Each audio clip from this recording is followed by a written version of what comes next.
Hello, and welcome to the Thyroid Pharmacist Healing Conversations podcast. I'm your host, Dr. Izabella Wentz. Today, I have Dr. Jenn Simmons joining us.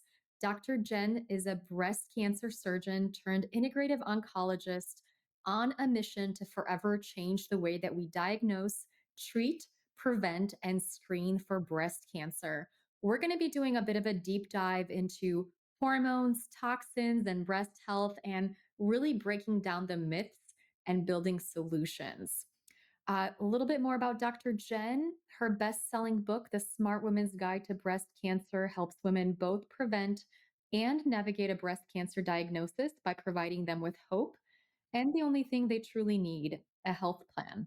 He's the founder of Perfection Imaging, where they're using innovative, revolutionary technology to safely, accurately, and painlessly screen for breast cancer. Dr. Jenn, it's such a pleasure to have you here. Thank you so much for joining us. Well, thank you for having me. I'm delighted to be here. I really wanted to interview you because I have been hearing about all of the innovative work you've been doing for women with breast cancer. My own grandmother, my dad's mom, I never had a chance to meet her because she passed from breast cancer before I was born. And I I feel like we were almost like twins. I hear about her from my mom and my aunt and my dad, and they were just like, you were so much like her. And it just is always in the back of my mind is how do we prevent breast cancer? How do we treat breast cancer? And I'm curious, one, how you got started on this path with the work that you're doing, and why is breast cancer such a big issue? I'll start off by saying that I did not find breast cancer. Breast cancer found me.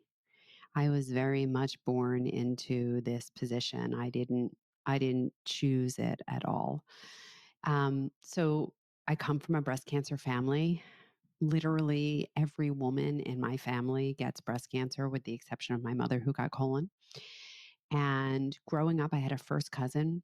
Her name was Linda Creed. She was a singer songwriter in the 1970s and 1980s. So I'm heavy duty dating myself here. She was brilliant, beautiful, larger than life, the queen of Motown sound in Philadelphia, literally lit up every room that she walked into. She wrote 54 hits in all. And her most famous song that she wrote was The Greatest Love of All. So she wrote, which is, probably one of the biggest, most iconic songs of all time, right? So she wrote that song in 1977 as the title track to the movie The Greatest, starring Muhammad Ali, but it really received its acclaim in March of 1986 when Whitney Houston would release that song to the world. And at that time, it would spend 15 weeks at the top of the charts. Only my cousin Linda would never know.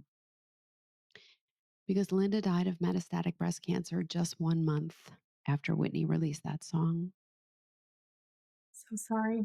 I was 16 years old and my hero died. And, despite how many decades it's been, I still can't tell the story without tears coming to my eyes. And her life and ultimately her death gave birth to my life's purpose, because I never wanted another woman, another family, another community to have to suffer the way that mine suffered. And I did the only thing I know how to do. I became a doctor, the first doctor in my family. I became a surgeon. I became the first fellowship trained breast surgeon in Philadelphia. I became the first oncoplastic surgeon in Pennsylvania. And I did that really well and for a really long time. Long enough for my aunt to be diagnosed, long enough for my mother to be diagnosed. And with all the writing on the walls at what was arguably the top of my career, and I am running the surgery department and running the cancer department for my hospital. And I'm a wife and a mother and an athlete and a philanthropist and an author and all of these things. And I'm probably one of the most high performing individuals you'll ever meet. And I go from that to someone who can't walk across the room because I don't have the breath in my body. And I have this 3-day really intensive workup, at which time I find myself sitting in the office of my friend and colleague and physician. And he tells me that I need surgery and chemo radiation, and I'm going to be on lifelong medication. And despite the fact that these are things that I say all day, every day, without hesitation or reservation, when these words are coming at you, they feel different and they have different meaning. And the only thing that I could think of in that time and space, the only voice I heard, because everything else just seemed cloudy and far away and unreal. But I heard a voice telling me there's something more, go find it. Now, I didn't know there was something more. I'm a surgeon running an NIH accredited cancer program, which I got NIH accredited. I am practicing as conventional medicine as you can possibly practice, having no awareness even that there is anything else. So I don't know where this voice came from. I don't know if you want to call it God or call it universe or call it whatever you want to call it, but I couldn't silence this voice that was telling me there's something more, go find it. And I left and I refused treatment. And my doctor told me what I had told thousands of women before when they asked me what will happen if I don't treat my disease. And I told them what he told me. Jen, you're going to die. You're going to die of your disease. And yet I couldn't silence the voice. And so I go on this healing journey, which is admittedly 100% selfishly about me. This isn't about healing my breast cancer patients. This isn't about healing the world, this is completely about I'm not ready to leave this earth or my children. My husband gets mad when I say that. Husband too, husband too. Husband too, of course, husband too, mostly children. And I was very fortunate because God is good that very early on in the process, I'm sitting in a room and this tall, lanky guy walks on stage and he introduces himself as a functional medicine physician. Now, at this point, I'm pretty sick, but I'm also pretty skeptical. Like I'm confused. I don't know what I am or why I'm there, right? And all my snooty booty self could think is, I've been a doctor for 20 years. There's no such thing as a functional medicine physician. What is this quack talking about? And then I remember that I'm sick in there for a reason. So I check my ego at the door and I tune in, and thank God I did. Because within the next 2 hours, not only was this man going to show me how I was going to heal myself, but he was also going to telescope what my purpose is, why I'm here, and what I'm going to do with the rest of my life should I have the privilege to live it. So the quack, as it turns out, was Dr. Mark Hyman. And what I learned in that time and space is that in the conventional medical world, and especially in the world of cancer, we are completely focused on the wrong thing. So we're focused on the tumor and we think the tumor is the problem. And never anywhere along the way do we ever consider that the tumor is not the problem. The tumor is the symptom of the problem. And in order to solve the problem, you need to back up 10 steps and ask, why is the tumor there? What's happening? Where's the imbalance coming from? What do we have that we don't need? What do we need that we don't have? What is driving this? How do we turn off that proverbial faucet because our sink is overflowing, right? These are questions that we never ask inside of conventional medicine. Inside of conventional medicine, all we're ever taught is symptom suppression, symptom suppression. And each time you suppress the symptom, something else pops up. right? And so then there's another mode of suppression and another mode of suppression. And pretty soon you're playing a pretty mean game of whack a mole, right? So I get very excited about things. I'm an early adopter, I'm a quick start. So I immediately enroll in the Institute for Functional Medicine, and I spend the next 3 years just immersed in the study of functional medicine. And I heal. My healing was not linear, it was not easy. I got a lot worse before I got better. Um, I nearly died.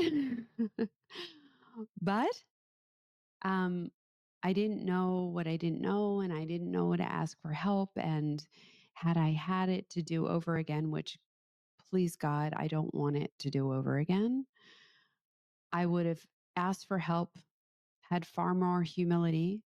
And I think that humility is something that I really learned along the way. Um, but it led me to here and led me to where I am now. And I'm on a big mission because I am forever changing how we diagnose, how we treat, and how we screen for breast cancer. And that is really important work. And I am constantly left thinking because there is a lot of unlearning to do and a lot of minds that have to be changed and a lot of practices and habits that need to be changed. But as as leaders, as holistic health practitioners, we all know that we have to remain humble, remain curious. And when the information changes, we have to change. And I can tell you that when I was in medical school, and I went to one of the finest medical schools in this country, and when I was in medical school, we we kind of accepted that everything that was taught to us was true. And never did we look for validation, never did we ask the question. And in fact, if you asked, is that really true? And can I see the proof? You were kind of like kicked out of the tribe, right? You were marginalized. You were isolated. You were considered rogue or a quack, right? So there wasn't really permission to be a critical thinker in the conventional medical system, and there's still not. So when I left surgery in 2019, 3 years after I had gone on this journey and I had gotten my functional medicine certification, I went from arguably being like the leader and the smartest person in the room to my colleagues thought that I either lost my skills or I lost my mind, maybe both. They don't know. And I remember having this conversation with Terry Walls. You know Terry? Yeah.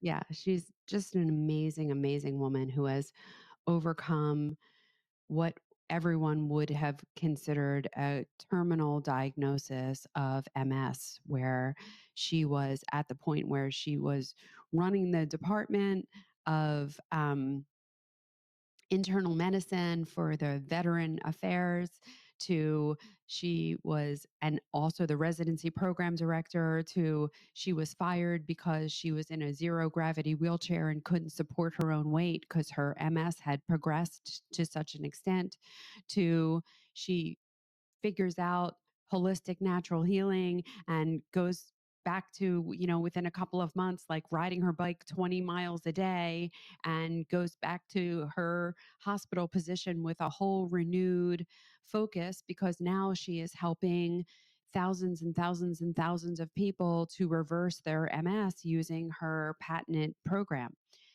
So I'm having a conversation with Terry one day because I said, I'm still considered a quack. This was years ago. I'm no longer considered a quack. I'll let you know.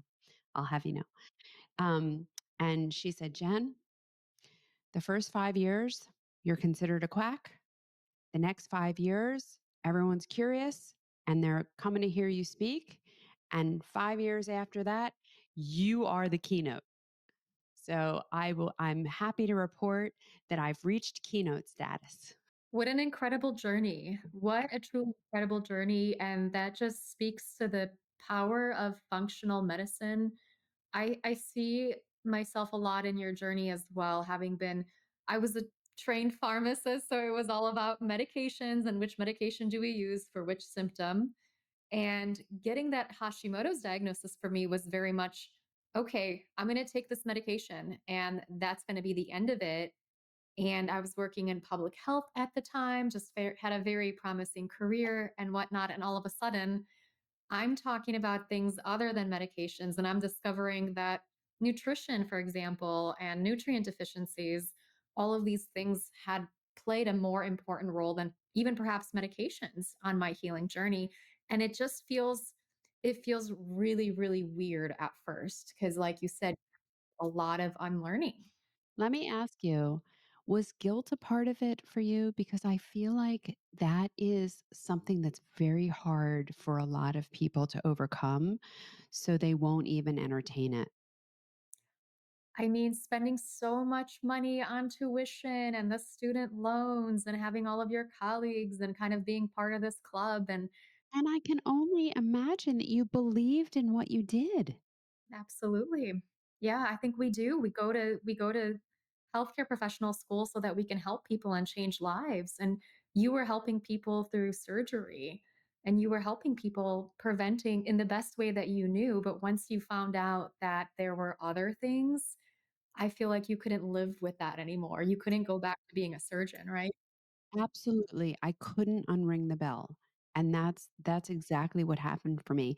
Actually, I remember the day that I decided to leave surgery because I had a 19-year-old come into my office, and she was coming to see me for a breast mass because I was a surgeon, so, that's who you go see.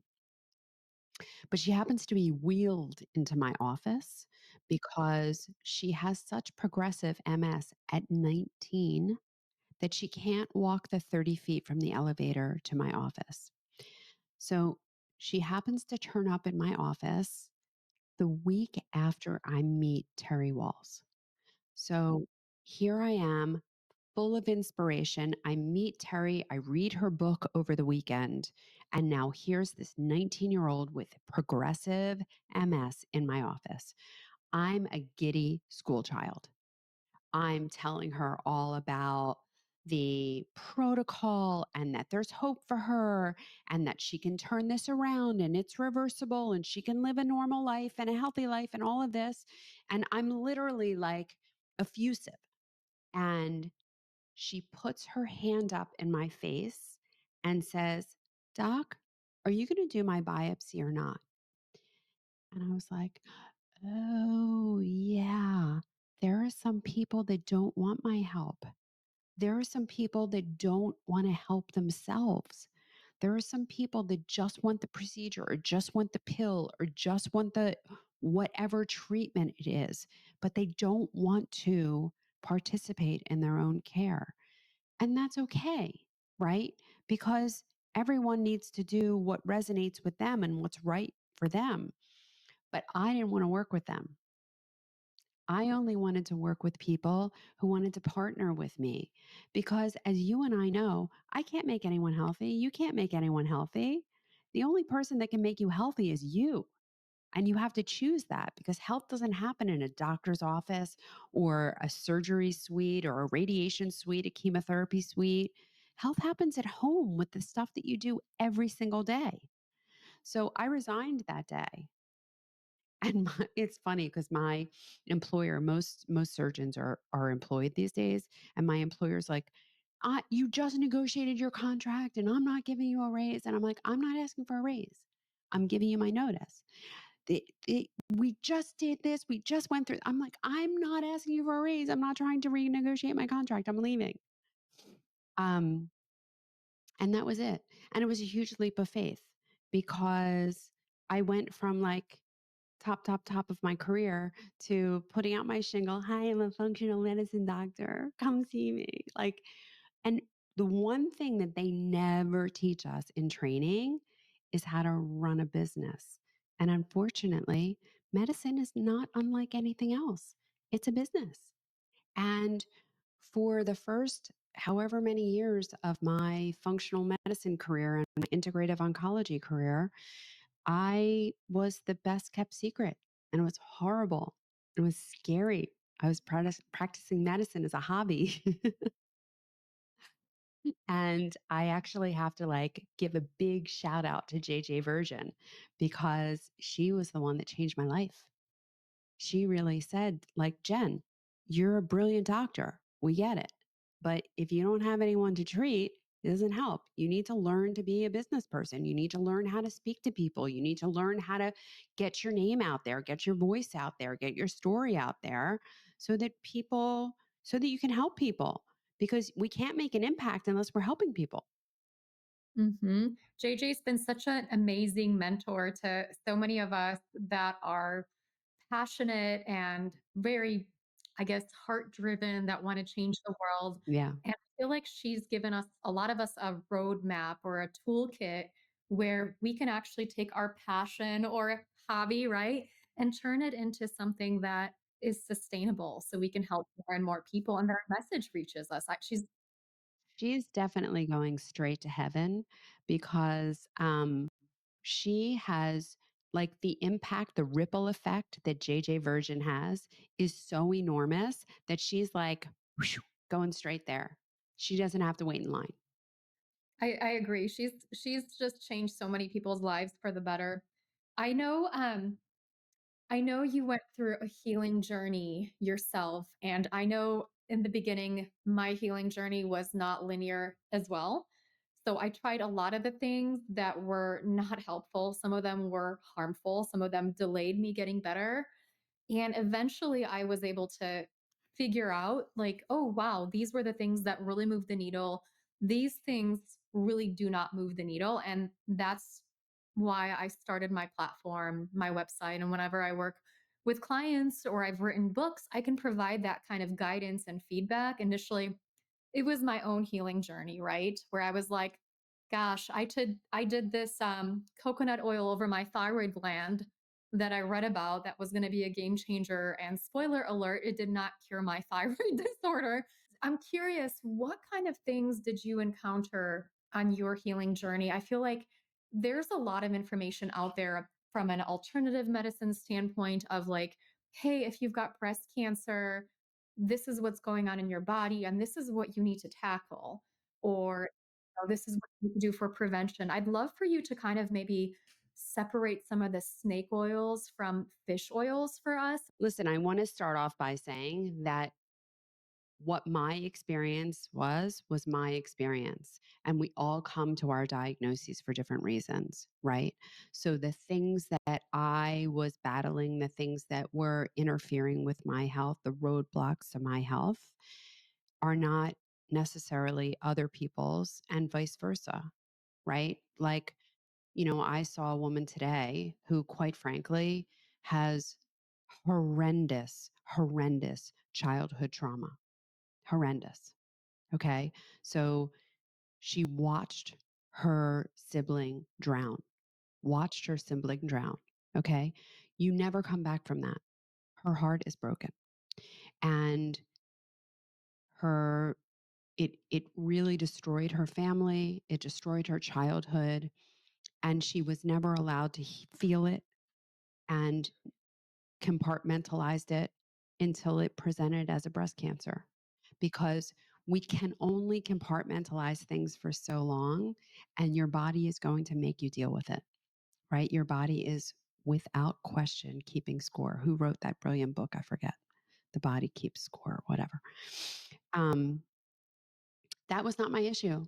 I didn't have a traumatic childhood. I had a beautiful childhood, which was unfortunately filled with a ton of antibiotics because I was one of those kids that had earaches and strep throat. And so the number of antibiotics that I took during my childhood is inconceivable, not countable, literally not countable. And as a result, I had horrible gut problems, horrible constipation that I dealt with into and through this diagnosis. So constipation is a huge risk factor for breast cancer that we never talk about. And I actually didn't even learn about it early on in the process. I didn't learn about it until much later on.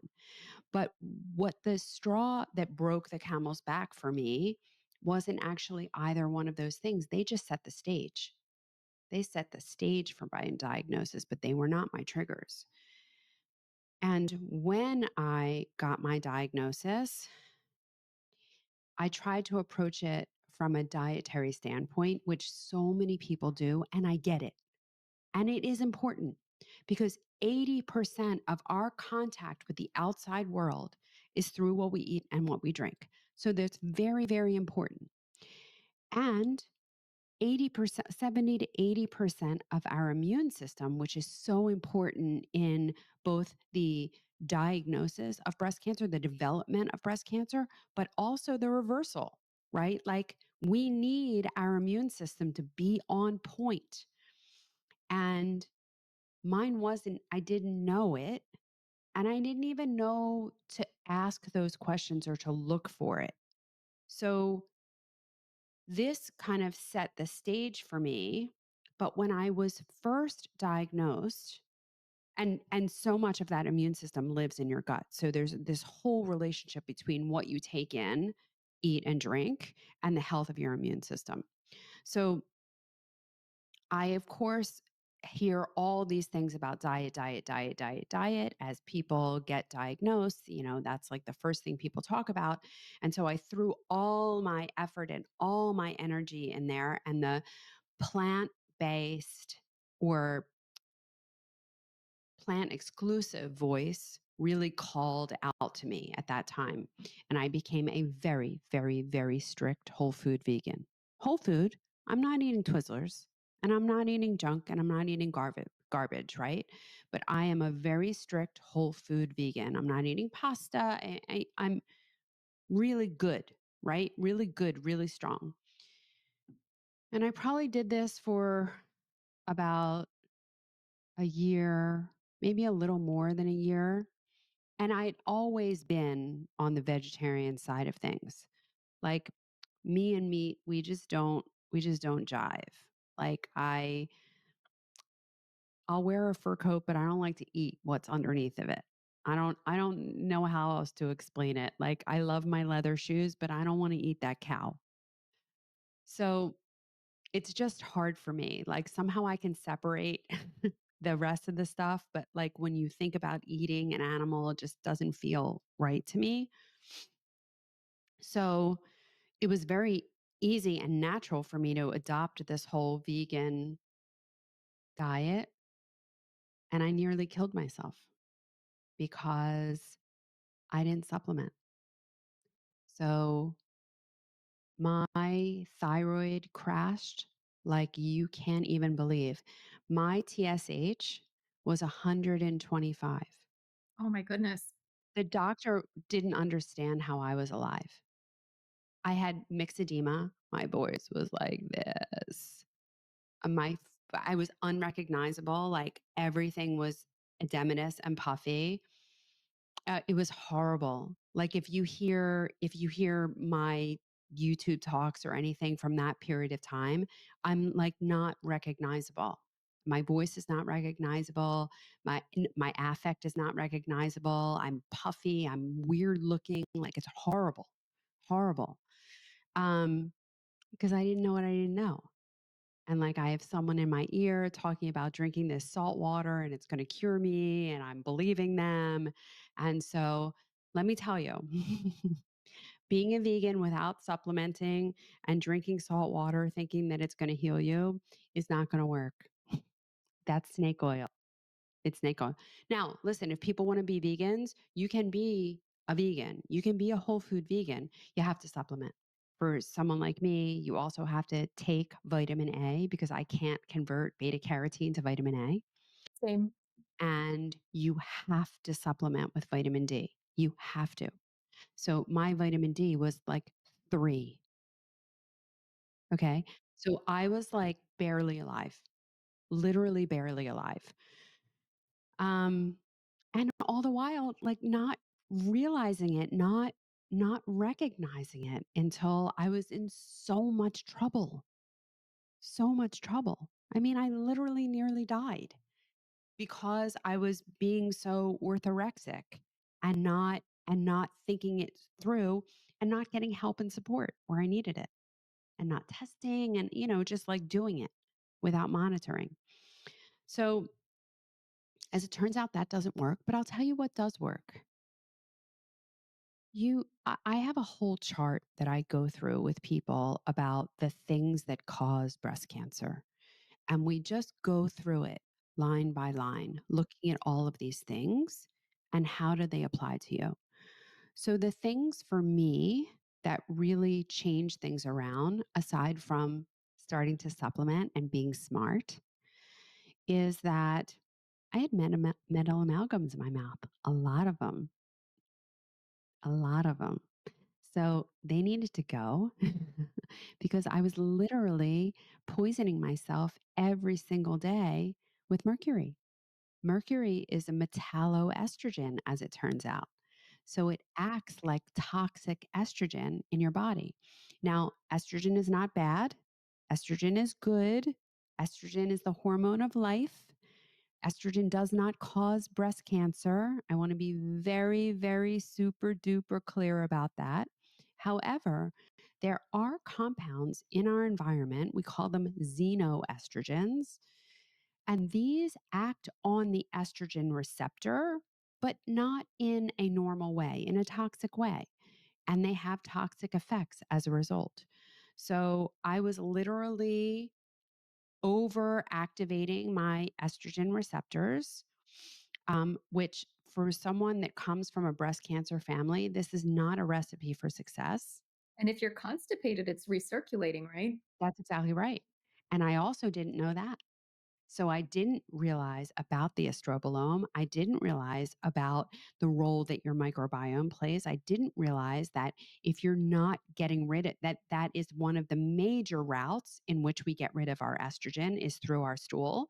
And if you're not getting rid of it, it's just getting reabsorbed into your system. So I did not know about that. And so that was something that had to change for me. And that was a major turning point. The other major turning point for me was that I was living in mold and I didn't know. And I had all these crazy symptoms. Every time I rolled over at night, I would get these electric shocks. And I was like, what is going on here? It's the strangest thing. It's so bizarre. And I didn't know that I was living in mold and that the room that had mold in it in our basement was directly underneath my office. So I'm sitting in my office all day long, and the air is blowing from the mold downstairs. And I could kind of smell it a little bit because I'm very sensitive to smells, but I was like, oh, it's an old house. Mm-hmm. So yeah, so that was the major thing for me. I didn't really start to heal until I dealt with those 2 things. Are there 1,000 other things? Yeah. Stress, huge, right? Parasites, huge. Gut health, huge. Over-exercise and under-exercise, huge. Sleep disturbance, huge. I mean, there are just all of these things that have a significant impact on our environment and take us from that chemistry of joy where our cells are flourishing and happy to the chemistry of stress where our cells all they're doing cancer is a normal response to an abnormal environment, and all that's happening is that our cells feel unsafe and they're like, hey, I'm going into survival mode. But just like these cells can go into survival mode, so too can they go back into safety because we know those two states. And we know that when we are in danger, we need to be in survival mode. But when we are in safety, we can relax. We can relax and go into that parasympathetic heal state. I love that so much. I feel like a lot of the triggers you mentioned are very even for thyroid health. The mold, it makes a lot of sense because mold has a lot of estrogenic effects, just like you said. It changes the microbiome, and so then you end up becoming super estrogen dominant, and not the good kind of estrogen, right? The toxic estrogen Right. that starts to really recirculate. And you brought up amalgams. Now, I know some people have had them removed improperly, and that can make things worse. So I'm sure you advocate for working with a biological dentist like I do. I do always. And that is a term like functional medicine that's been a little bastardized. So the technique is called the SMART technique, the safe mercury amalgam removal technique. That the anachronism is SMART. And people are literally trained on this technique, and it means that they're using certain machinery and using protection. And even with all of that, I still put people on a protocol for a week before and a week after to make sure that their detoxification system is as efficient as it can be, and you are capturing that mercury in the short term that is being released and getting absorbed into the bloodstream. We're working hard to bind that up before it gets incorporated into your tissues. So and I think that you need to test before and test after and make sure that you didn't create more of a problem for someone.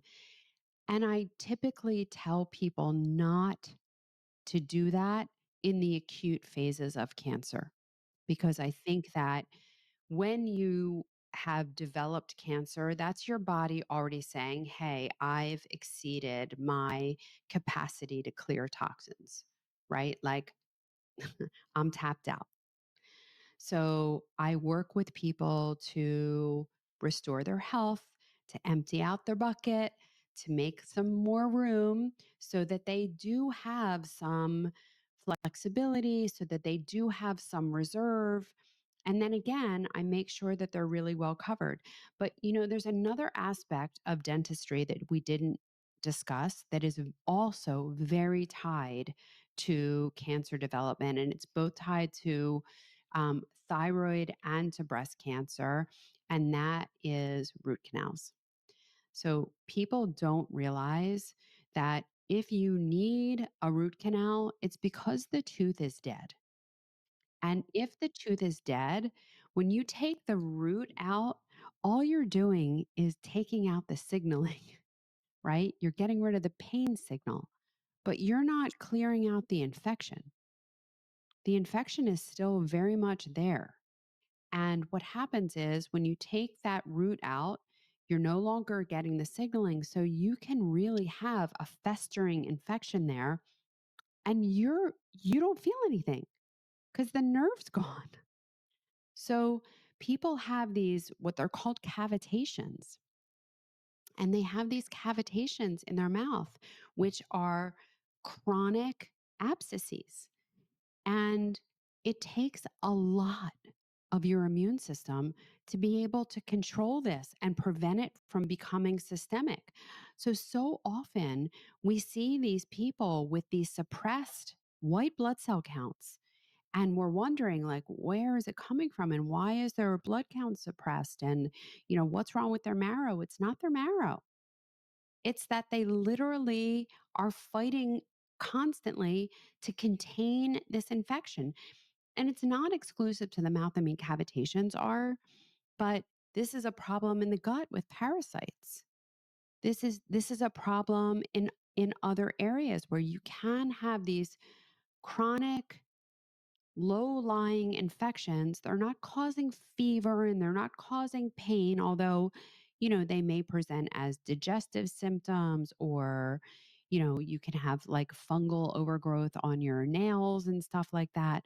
So there can be systemic signs without you feeling what you would consider infected or sick, right? Fever, redness, swelling, all of those things. And so with root canals, we can't leave dead teeth in people's mouths. those teeth need to be extracted. I mean, I know people are horrified to hear me say this, but that's the bottom line. They need to be extracted. And if you can get the tissue healthy, you can have a permanent implant. If not, like you got to be like my grandmother and like take your teeth out every night. You can get bridges as well, and just people might they go to their regular dentist and they might get a dental X-ray, and this is not going to come out, right, on a regular dental X-ray. No, you need a cone beam CT. So this is gonna be through more advanced dentists, and I would recommend anybody that has had a root canal to do that and to see if there's something growing. Without question, but also if you've had your wisdom teeth removed. Because think about like the population in which we're taking out the wisdom teeth. We're taking the wisdom teeth out of teenagers, right? How good are teenagers' diets? How well do they sleep? Right? How much are teenagers taking care of themselves and college kids? They're not, right? And then we're taking their teeth out and expecting them to heal. And many of them are not. And they walk around for years and years with these chronic cavitations in their mouth. So I agree with you. This is not going to show up on a regular x ray. You need a cone beam CT. And you should probably have that cone beam CT. Like I have patients all the time who said, "Oh yeah, well I got one, but my dentist doesn't read them." Like don't get it from the guy that just put one in his office for a moneymaker. It doesn't help you, right? You need to go to someone who reads these and knows what to do about them. So that should really be your criteria. And I interviewed Dr. Michelle. I'm drawing a blank on her last name, but it will come to me. Her website is Living Well with Dr. Michelle. She's a brilliant biologic dentist, and she has created a tremendous database for you. So, no matter what state you live in, she has vetted these people out. She has a whole list. If you don't live in her state, you can find someone to go to in your state. But it's really important that you go to a qualified professional to help you. And sometimes, if you're still having pain, that's a good thing because the tooth can be saved. And you might need some ozone or some kind of treatment to reverse infection. But sometimes they can be saved. But if you've had a root canal, that tooth needs to go. Yeah, as much as, like, it doesn't sound very glamorous, having a tooth no tooth is better than having a root canal. Yeah, it's true. And unfortunately, so this is a place where so much unlearning has to happen because there are so many conventional dentists that have no idea about this, that don't know about it, don't understand it. And um, I find that most conventional doctors don't know the difference between I don't know and no. So when they don't know, they just say no. And they also fear what they don't know. And so they become very defensive about it. So, oh, what does she know? She's just a breast doctor. Why? She doesn't know what she's talking about. Okay. Yeah, I mean, I think conventional medicine really looks at, like, each organ separately. I know when I was first looking into the causes of Hashimoto's, I came across gastroenterology journals talking about intestinal permeability being present with every autoimmune disease, and I talked to a group of endocrinologists who apparently only read journals from, like, endocrinology societies and not the gastroenterology journals, so they were like, "What?" Yeah, they're very siloed. Um, I have a well, whatever. I'm not going to identify who I'm talking about because it's too close to the family. But I was trying to counsel a young man who is very close to me, and he developed ankylosing spondylitis, which is an autoimmune arthropathy, which is horrible. It's horrible. It's very painful and deforming, and it's horrible. And he was going to the head of rheumatology at Mass General Hospital. So, arguably a reputable institution. And I told him that he needs to change the way he eats.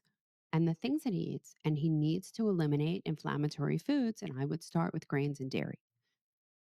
And this Mass General doctor said, it doesn't matter what you eat, it has nothing to do with it.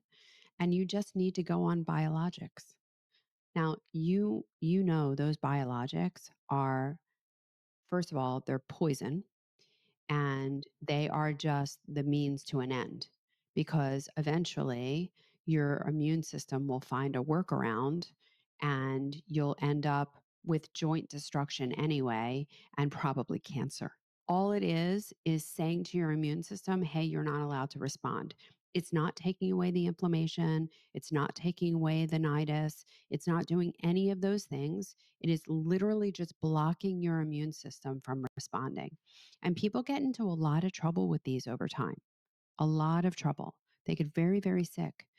And here's my like 19-year-old friend, and he literally, he sees me, the breast doctor, and the Harvard um, rheumatologist, and who's he going to listen to? And I'm like pulling my hair out almost literally, because how does Harvard not know this? Right? I mean, half of the studies on gluten are out of Harvard. How does Harvard not know this? If I had a dollar for every time somebody said if gluten was really an issue for thyroid patients, then my doctor would have told me, right? Exactly. People just don't know what they don't know. Like, I don't know anything about fashion, right? Or there are so many things about creating clothing that I don't know about. But I think when we're working in our silos and we're really focused on our work and they're so busy taking care of their patients, their families, they're not going to go outside. There are a few healthcare professionals like yourself that will go on to Institute of Functional Medicine or maybe start asking deeper questions. Perhaps, a lot of us do have our own healing journeys that lead us to ask more questions, dig deeper, maybe look at other types of interventions that can be helpful that we didn't learn about in school. Well, I think most of what I know now I didn't learn in school. Don't you feel that way? It's been a lot of unlearning. So, for sure. And I mean, I went to pharmacy school many years ago. It's been over 20 years. And so a lot of it has been unlearning. And it's constantly I'm constantly unlearning new things, from having a 7-year-old son and all of like the childhood recommendations for, let's say, eczema. It was like Vanicream and, over the counter stuff, steroids. And it turns out that this can be caused by various gut microbiomes. Absolutely. And there's so many of these, I guess, triggers that mess with our immune system that can cause autoimmunity, atopy, and even cancer. It's just really, really fascinating. Yes, it is. And, but it goes back to what we were saying in the very beginning. You have to be humble. You have to be curious, because otherwise you can't and don't hear it. And lastly, when the information changes, we have to change. And I think that there is no greater example of that than how we screen for breast cancer. Because I think when the mammographic screening program started in the 1970s, it really started with the best of intentions. So when it started, it was based on this foundational belief that breast cancer growth was both linear and predictable. And so that would mean that breast cancer would start off at some small size and grow to some critical size, at which point it would be more likely to metastasize. So if you could use mammogram to screen and find that growth before it reached that critical mass, you could prevent metastasis, save women's lives, and save breasts. It's a very logical theory. Um, it's a very comprehensible theory. It just doesn't happen to be true. What ended up happening is that, and that theory is actually true for colon cancer, for cervical cancer. So these are cancers that start small and grow to some critical size. So if you find them before then, you can actually remove them and prevent progression. But breast cancer, as it turns out, is what it is from the very beginning. So if it's going to be an aggressive process, it's going to be aggressive process from the very beginning. It's going to be metastatic from the very beginning. And so just because you find a small lesion, it doesn't mean anything. In breast cancer, it's all about biology. And sadly, we've known that for decades. We've known that since 1977. So for the last 50 years, we've been using this technology. We've been screening with mammogram. We are not saving lives and we are not saving breasts. And it's really despicable. So, no matter how many mammograms we do every year, the same exact number of women die of breast cancer. No matter how many mammograms we do every year, the same exact number of women present with aggressive disease. And this is because mammogram does not impact it at all, because it's all about biology. And finding small tumors doesn't matter. So, what ends up happening when you screen with mammogram, all you do is create more cancers. And this has been what's borne out in the literature again and again and again. So when we look at the Swedish study, 600,000 women, half of them screen with mammogram, half of them don't. Now, this is somewhere that has what's it called? Like communal, universal medicine, right? Universal healthcare. So everyone has the same access to care and everyone gets the same treatment, right? It's all the same. And the only difference is half of them are screening for breast cancer with mammogram, half of them are just having physical examinations or appointments with their doctors to screen. The same number of women die of breast cancer in both groups, same exact number.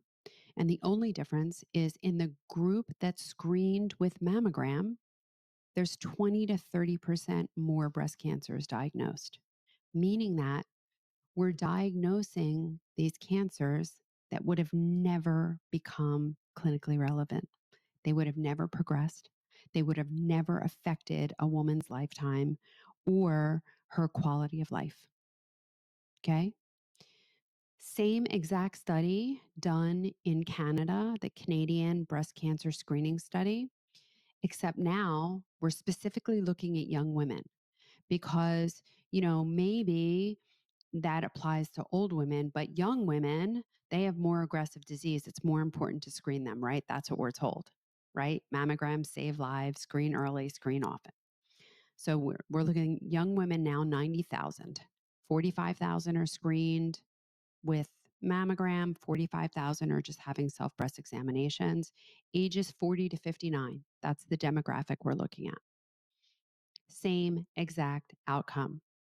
The same exact number of women die of breast cancer in each of the arms. And the only difference is that if you screen with mammogram, you're going to have 20 to 30% more breast cancers, more diagnoses, more treatment.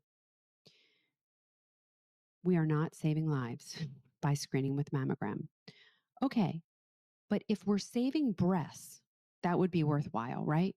So maybe we're not saving lives, but if we're saving breasts, if people are undergoing less treatment, if they're not getting mutilated, that's a worthwhile endeavor, right? So we go back and look at the numbers and just mammogram, screening with mammogram, find smaller tumors and lead to less mastectomies. As it turns out, the answer is no. That when you screen with mammogram, you increase the mastectomy rate by 20%. Wow. This does not bode well for mammogram. And I actually am on a crusade to make sure that we no longer use mammogram to screen because it doesn't save lives, it doesn't save breasts, and it leads to an increase in breast cancers by 20 to 30%. Now, are those breast cancers caused by screening? I don't know, maybe. I mean, mammograms are x rays. We gave it a lovely name, mammogram, picture of the breast. but it's still an x-ray.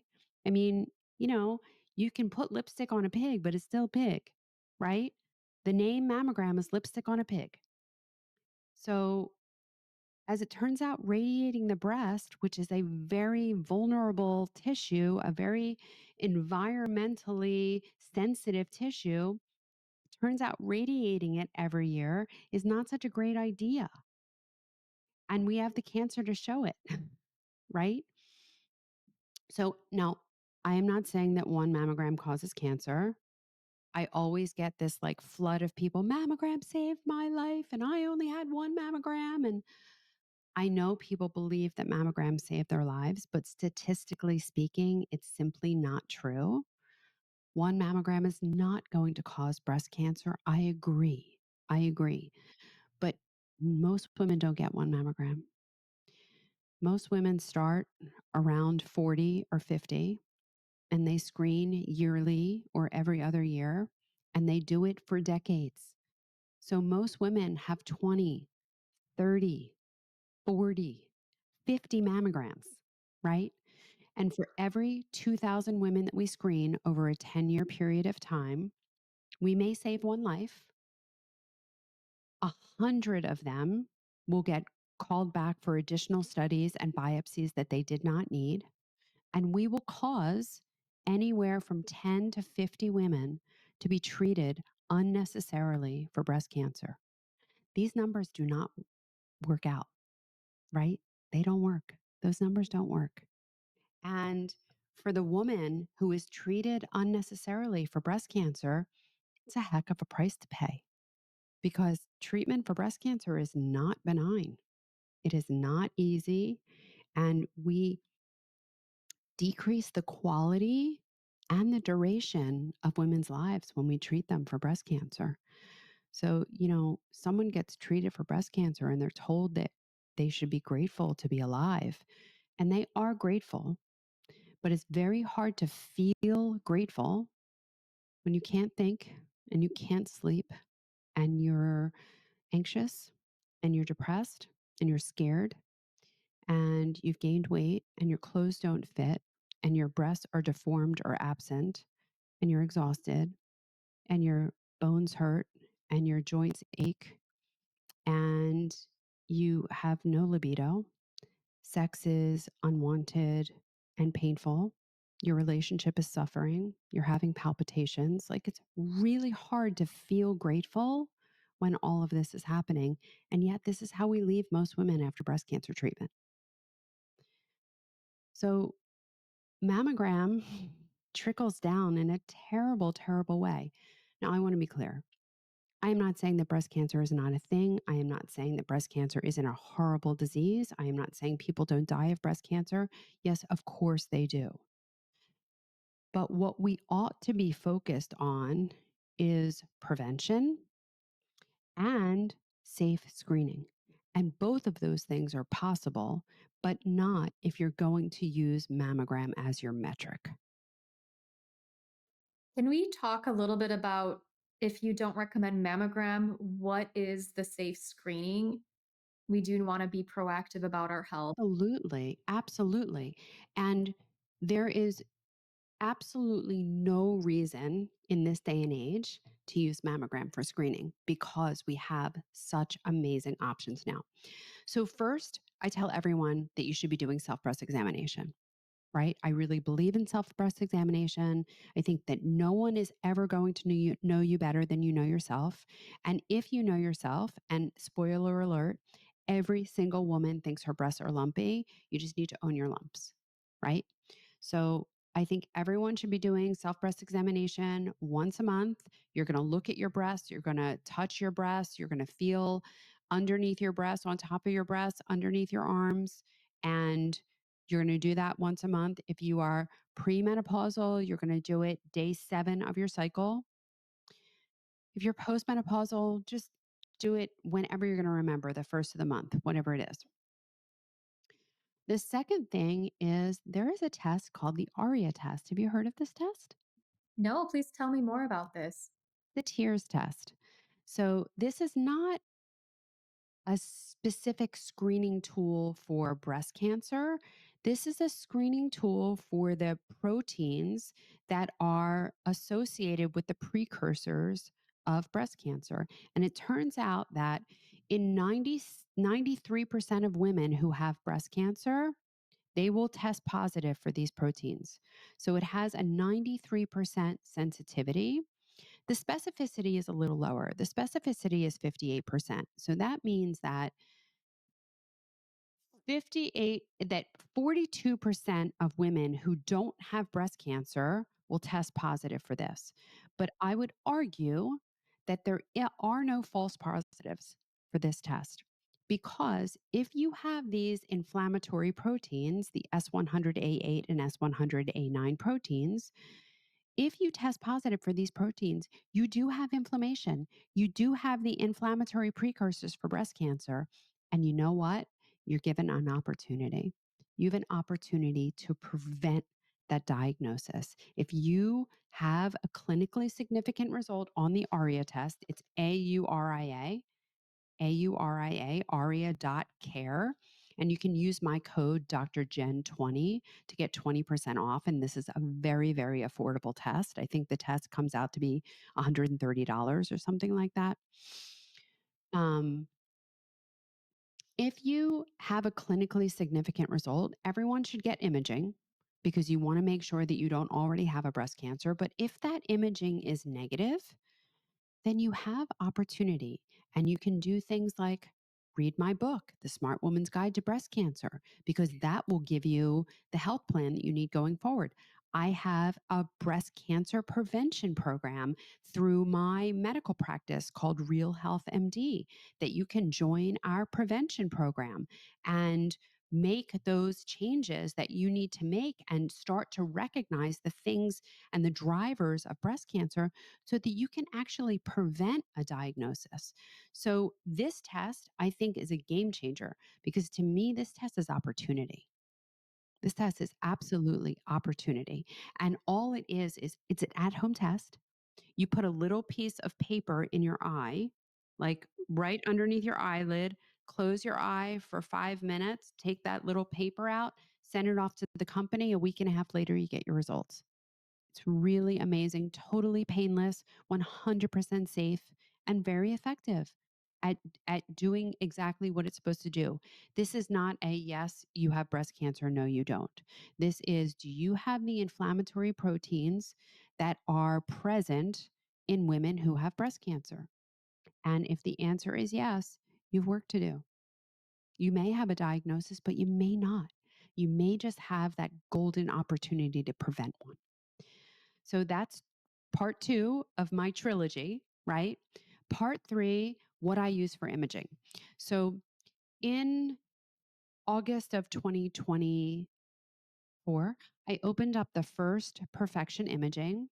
We are using QT technology. This is sound wave technology that is transmitted through a warm water bath that collects 200,000 times more data points than MRI and creates an image with 40 times the resolution of MRI. So, in as little as 20 minutes, in a beautiful spa like procedure where you submerge your breasts in a warm water bath and just sit there and have a 20-minute meditative experience, we are able to create a true 3D reconstruction of the breast. So I opened my first one. I also have a center in Novato, California. So it's Haverford, Pennsylvania, Novato, California. And I'm opening 50 in the next 5 years. So they're coming to a town near you. And if you want to hear about them, you can follow perfectionimaging.com and follow us on Instagram at Perfection Imaging. And remember, perfection is spelled with QT in the middle. So PERFEQTION imaging. And if you don't have access to perfection, because I realize there's only 5 centers around the country right now, go have an ultrasound. They're perfectly safe. Are they going to pick up everything? No. Are they going to pick up enough? Yes. Is your doctor going to argue with you that you need a mammogram? Yes, absolutely. And you're going to hand your doctor a piece of paper that says, I acknowledge that ultrasound does not pick up everything. I acknowledge that there are going to be things that ultrasound misses, and I'm okay with that. And I will not hold you responsible. I hold you harmless. This is my decision. This is my autonomy. This is what I choose to do. And I think that they will have a hard time arguing with that. And they need to know that it's that or nothing. You're not going to undergo screening mammogram because I don't think there's ever any reason to undergo screening mammogram. It's not safe. It's not effective. It doesn't save lives. It doesn't save breasts. And I know a lot of times breast ultrasounds are recommended for many women conventionally anyway. They are. Because if you have breast density at the C or D level, those are the scores that they give people, then mammogram is not a useful tool anyway. And they know that. I mean, mammogram will miss 40% of cancers in the population that needs screening the most, which is the women with dense breasts. And that's 40% of the population. So it's not a good screening tool. It's just not a good screening tool. And the more vulnerable you are, the more dangerous mammograms are because it's not a one size fits all dose. I know a lot of people like to say that, oh, it's the same amount of radiation that you get for a cross country flight. Well, first of all, that's not true because that may be true for some people. But if you have dense breasts or large breasts, that the amount of radiation gets dialed up because it has to penetrate. It either has to go further or go through denser tissue. So there are some women who get 10 times the amount of radiation as others. So that justification doesn't work just for that reason alone. However, there is a vast difference between the radiation that you get during a cross country flight and the radiation that you get when you get a mammogram. So, the radiation that you get in a cross country flight, this is scattered radiation. Scattered radiation is capable of very little damage. However, the radiation that you get during a mammogram, this is focused radiation. This is focused radiation on the compressed, traumatized tissues of the breast. And for those of you who think your mammogram doesn't hurt or it's not traumatic or, it's not that much, it's 20 to 50 pounds of pressure. And anyone who doesn't think that traumatizes tissue is fooling themselves. And all day, every day on mammogram, I hear from breast imagers, I hear from mammographers, I hear from ultrasound techs that no, we're not doing trauma and it's not that much radiation. And this is why I asked you, like, do you have any guilt that prevents you from being able to see the truth? Because I think that that's what's happening in the mammogram industry. I think that they are so entwined in what they have been doing for their careers that it's almost impossible for them to come to that realization that what they have been doing could possibly have been hurting people.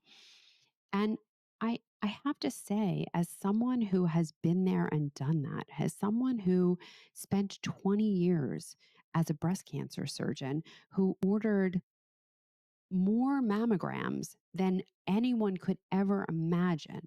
I can't count the thousands of mammograms that I ordered during my career.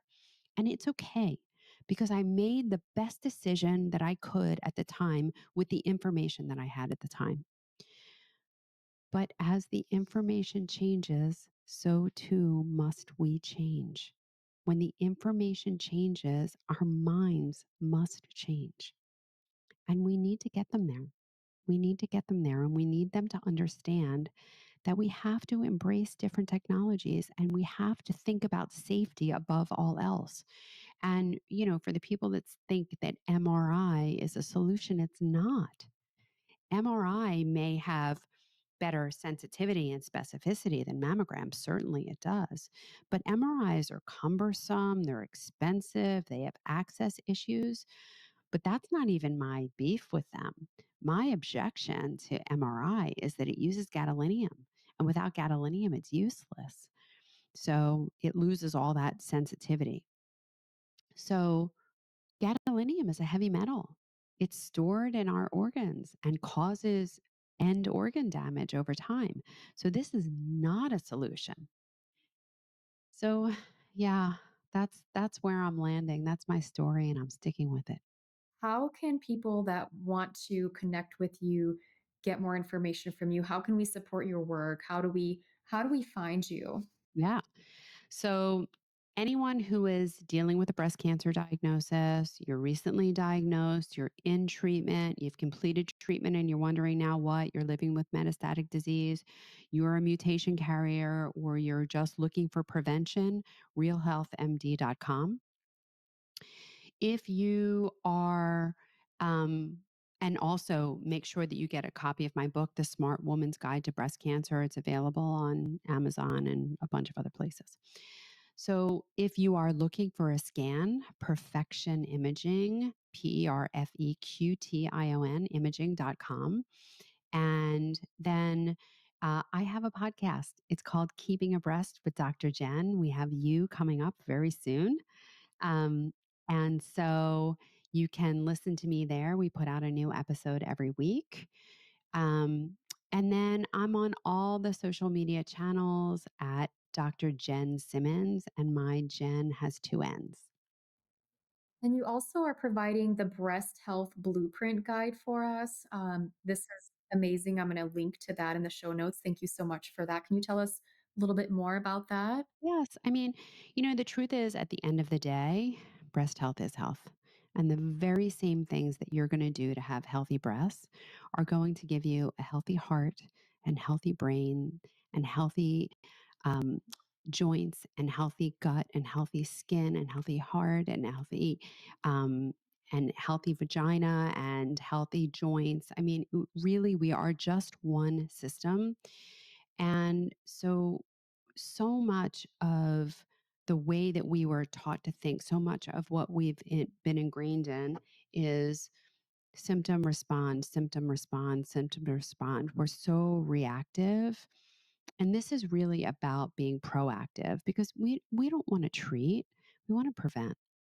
And the only way to prevent is to know the pillars of health, know the landmines, where they are, how to avoid them, and spend your life building health because when you build health, disease goes away. So I provide everyone with a breast owner's manual so that you can learn how to build your health. Dr. Jen, I have a really quick rapid fire question before we wrap up. Are there wellness hacks you refuse to participate in? Yeah. So we were talking about this a little bit before we went live. I don't do cold plunging. It it's all I can do to turn my shower to cold for 30 seconds. Um, but I literally am frozen in space. I cannot get myself to get into the cold plunge. Can't do it. Sorry. I know it's amazing. I recommend it to other people. God bless them. I can't. I can't do it. So don't call me to join the polar bear club. I'm not coming. I'll wait on the side with you. I'll wait on the side in a big fluffy robe and hand you mine, but I'm not jumping in that ocean. I'm with you on that. That's on my no list. And then if you had the supplement police come to your house and say you need to surrender all of your supplements, we'll let you keep one, what would be the supplement that you would keep? So there is an amazing, amazing product by Ryan Sternagel. Do you know Ryan? I do. Yeah. He came up with a product this year. It's called R7. Um, I literally, it changed my life. It's changed so many people's lives that I know. It is just a brilliant combination of anti-inflammatories, and I feel better. I feel noticeably better when I'm taking it. So I'm not getting rid of it. But can I add one more thing because I'm keeping two things. So I'm keeping R7 and I'm keeping my energy bits. So I'm energy bits or beauty bits during the day, and I'm recovery bits at night.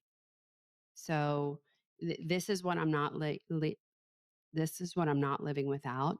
And honestly, anyone who's plant based, if you're worried about getting your protein in, energy bits. The spirulina is just amazing. Don't chew it, swallow it. It tastes disgusting. The woman who owns the company, I mean, she's like, "I chew mine with pistachios." I'm like, "God bless you." It is so vile. I couldn't gag that down for anything, but I just handful, water, like a champion. Yep, those are my can't live withouts. You can take everything else.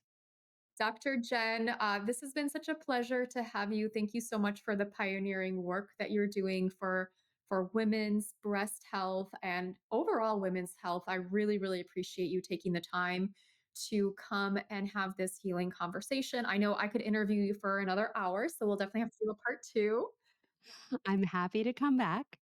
Thank you so much for joining us. And everybody here that's listening, I hope this conversation has been healing on your journey.